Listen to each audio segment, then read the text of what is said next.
So what happens when you're going out for a steady training run, or a training run that you've scheduled that's in line with your training plan? Find out more, keep on watching, keep on listening.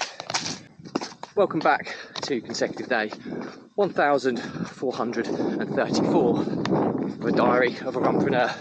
If you believe in my mission of saving the lives of children by attempting the ultimate ultra marathon of run blogging on consecutive days, barefoot style, the distance of a lap of the world, then do give us a subscribe, share, like and comment. The more people we get in front of, the more money we raise, and ultimately the more children's lives we save, which is a single reason I put myself through this every single day.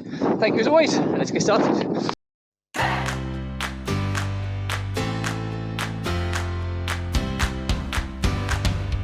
So, consecutive day 1434 of a diary of a runpreneur, and welcome to the beautiful Kessingland beach here in Suffolk in the UK, which is just outside the town of Lowestoft, right on the kind of far eastern coast of England.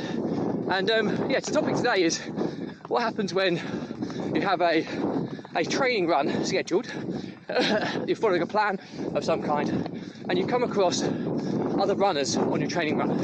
Now, this has kind of happened to me today. Now, I'm not following a traditional training plan of any signs because I'm obviously running every single day. But if I was training for something and I wasn't such a consecutive daily runner or a running streak runner, then I could very much have been on a traditional training run.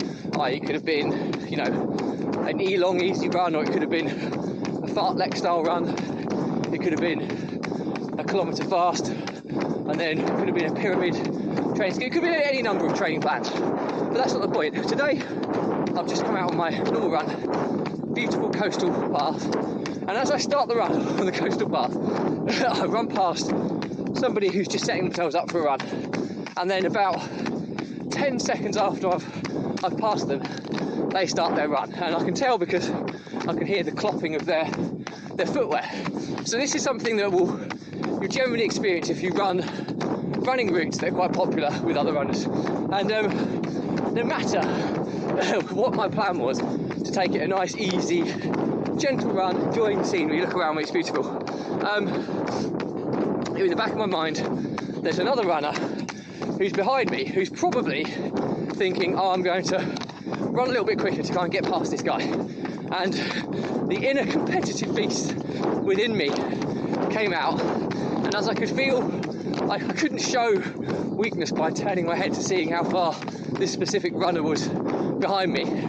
But it was 10 seconds to begin with, and I could tell by the sound of their kind of clopping feet that they were trying to close the gap on me. So, lo and behold, I respond. I open my legs a little bit, push a little bit until the sound of the clopping feet kind of reduces, and then I just settle back into a kind of easy pace again. And then lo and behold, the clopping gets louder and louder, and it goes on that pathway for probably maybe 2 or 3 miles really, until, maybe 2.5 miles before this individual runner turns off and I carry on a different pathway.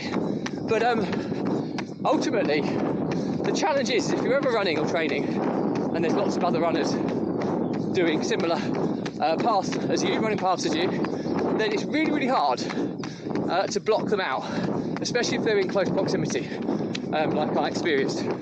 And that could have been a completely wasted run if I had a specific objective of that run. I got completely distracted by someone else. The inner competitiveness within me came out, and ultimately I ended up running in a reactive format to the other runner. So I know I shouldn't do it, and I know we all say, we stick to our own plan. But if we're regular runners, we want to improve, we want to show that we can run well, and if that happens, I know several other people who would react I know the vast majority of it, to be honest, would react in a very similar way. And I think it's not right, and we shouldn't do it, especially if we've got training objectives in mind.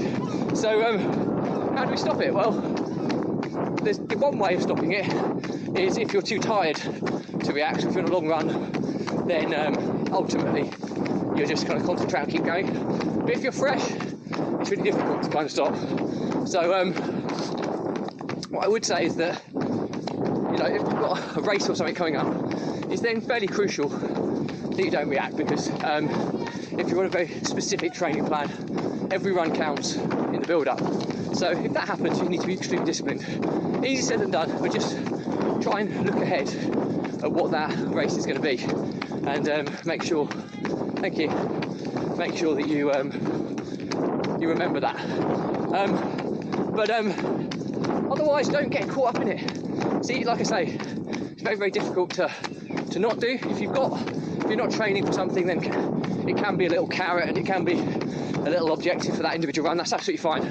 But if you are training for something specific, you have to remember what you're doing, why you're following a specific structure, a specific schedule, and don't get caught up in all the kind of racing shenanigans with other training runners. But like I say, to the contrary, if you're not training for anything, it's quite good fun having a bit of fun with other runners, as long as it's done in good jest. Then get involved. It's quite fun, and it certainly was for me today.